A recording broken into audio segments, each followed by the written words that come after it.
you lot. I was quite kind of encouraged really, and kind of touched really about the response to my last video. As you probably could have told,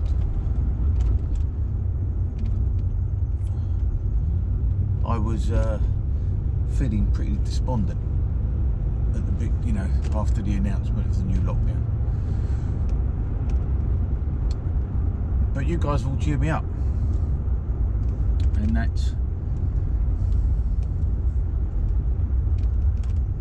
was really something quite nice, really, and I appreciate it.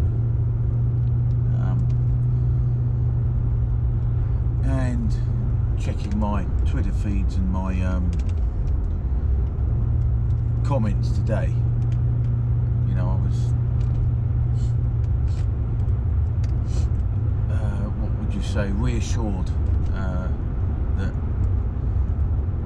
what I'm actually doing is of value and it's worth something to some of you, and that's not a small thing. It's not a small thing at all. So, I do appreciate that.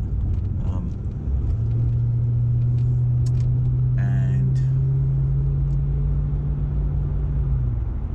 it's given me an extra spring in my step as well. So, and I've just bought this this camera to go in my car. So once I get the hang of it, hopefully I can do some more videos and stuff, and I can do them more frequently. Obviously, because they're in my car, they're going to be unscripted and a bit ranty. But then many of you seem to like that, so so that's something to be going forward with, I suppose. Like I say, I think I'm gonna start doing some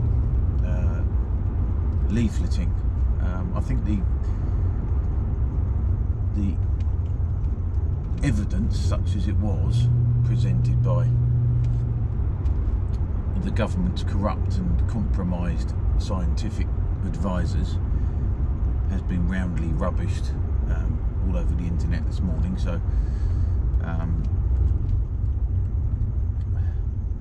and there seems to be quite a number of people who are not now supporting it. The Daily Telegraph, I think, has come down against another lockdown. So that's mainstream. That's the MSN, the mainstream media. That's not insignificant either. It does seem as if it's, as far as I can tell, only talk radio, which is questioning the official narrative.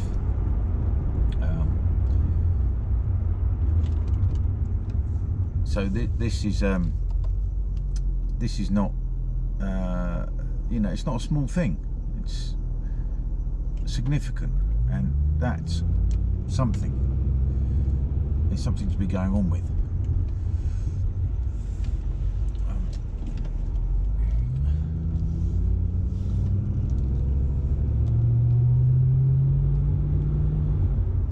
But we do have to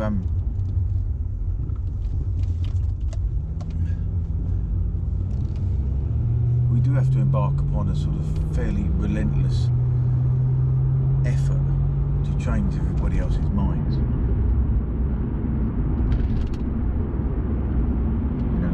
We're not the cranks and weirdos are not viewed necessarily as the cranks and weirdos, which I thought we might be.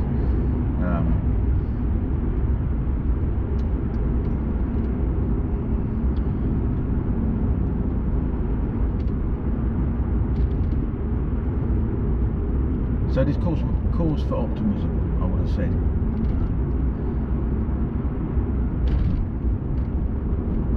But it's still not going to be easy.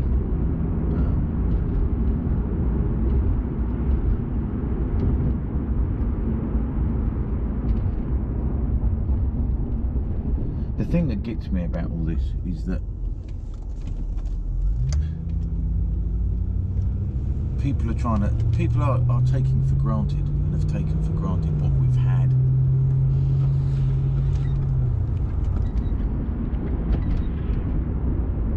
What we've had for my whole adult life anyway.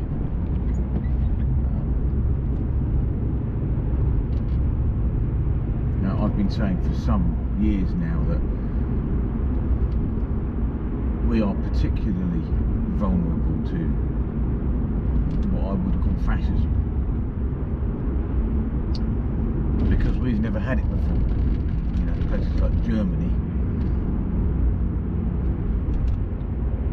you know, it's just about in living memory for some people. You know, the Nazi regime, and definitely within living memory for people in East Germany and all the other Eastern Bloc countries. I mean, I've spoken to one or two people from Eastern Europe, and there was one guy particularly from Slovakia, and what I thought was surprising was that when he came to England, he which was, you know, in the 90s, he wasn't really over impressed by our free society. I mean, that was quite a sobering thing really for me to learn that. I thought that he would just think that was magnificent, but strangely enough he didn't.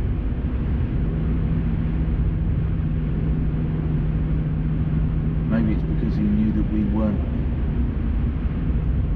appreciating it enough. I don't know, it would be interesting to ask him those specific things.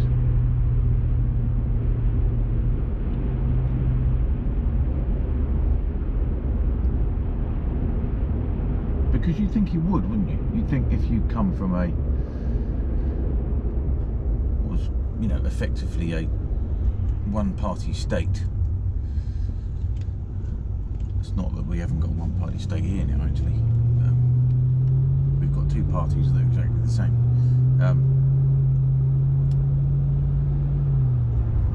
But up until relatively recently, we did, at least in theory, have a choice. But he'd never had that. All the time he was growing up, he'd never had that.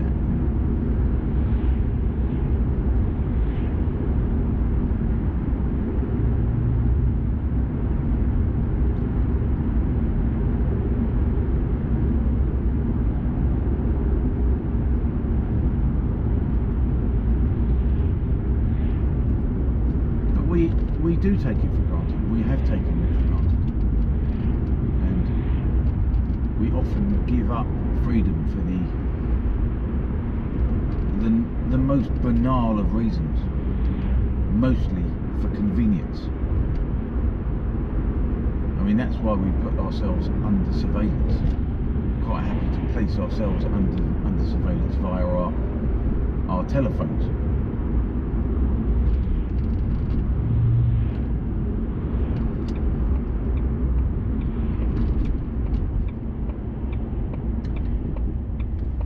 I mean, I've just come out just to go for a drive in my car, just to give this camera a bit of a road test, so to speak. And even just doing that is an expression of freedom. You know, that I didn't have to ask anybody. You know, I didn't have to make an appointment to do it. I just got in my car and went out. I didn't have to inform anybody.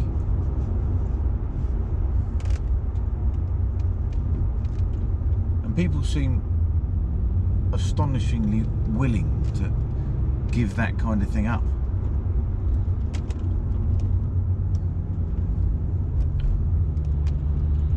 And as I have an interest in cars and driving, as you may have noticed,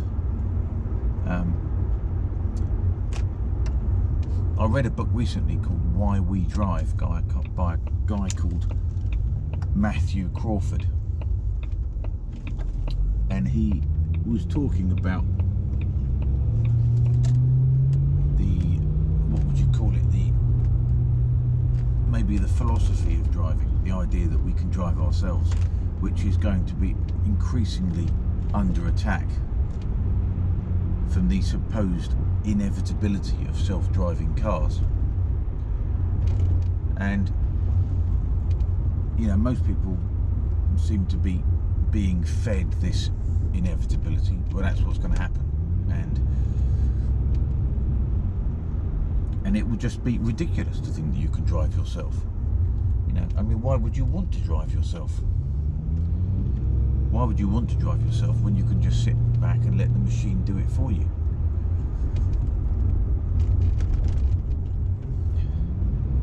And for somebody who is not in the least bit interested in driving, you'd have to, they would probably think, well, you know, why would I want to drive? Why would I want to drive myself? If I got the machine to do it, I could just spend all my time on my phone.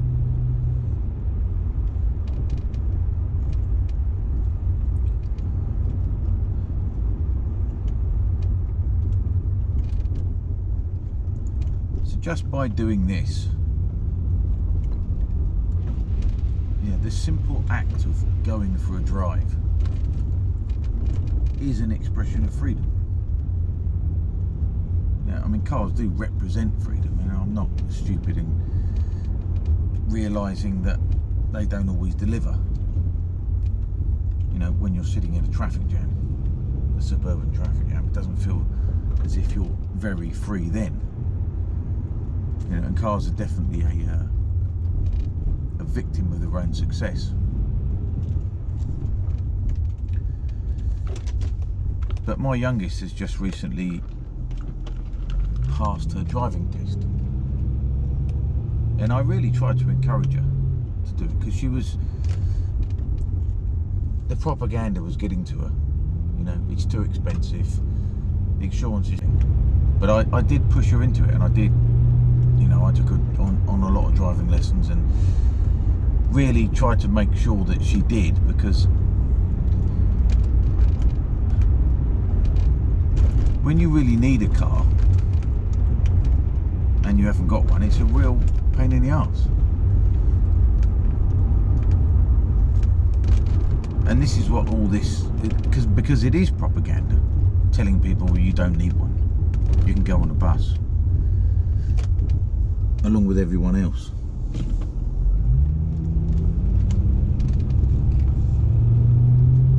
But you can be sure as hell that 1% won't be going on a bus.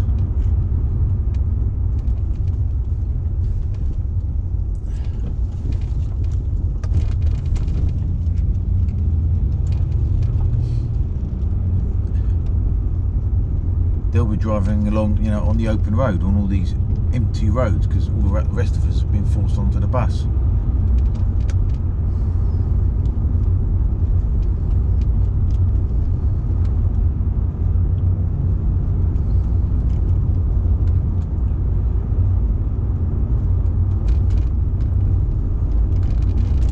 But I do use driving as a kind of a talisman for freedom.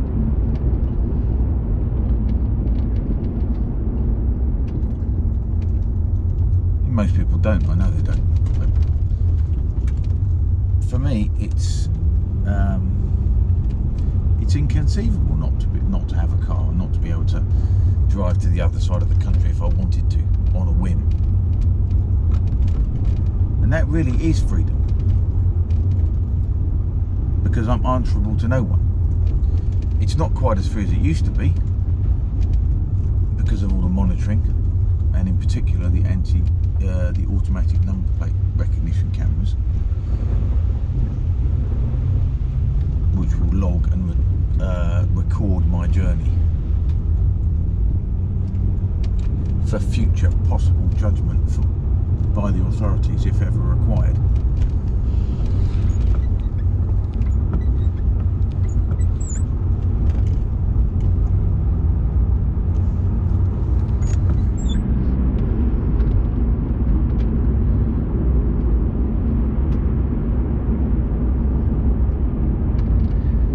this is just one of those things that you're going to be sort of encouraged and asked and persuaded and coerced and bullied into giving up.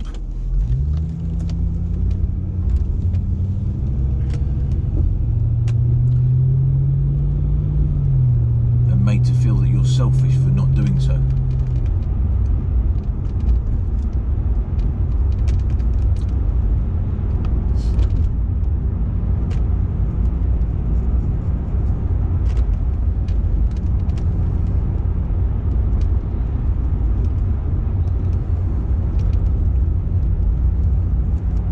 But an immobile population is a much more easily controlled population than one that is mobile.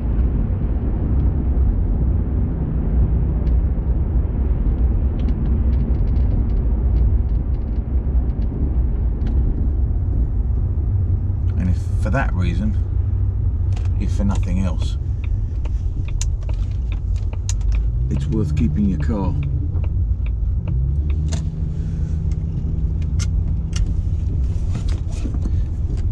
But anyway, there's a little test drive over, and I want to say thank you to everybody for all your kind and encouraging comments, because sometimes I do feel as though I'm not doing any good at all.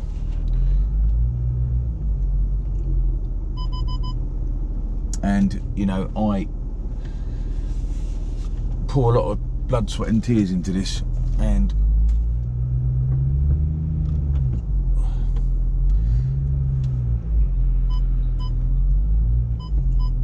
it's nice to know that it's not for nothing.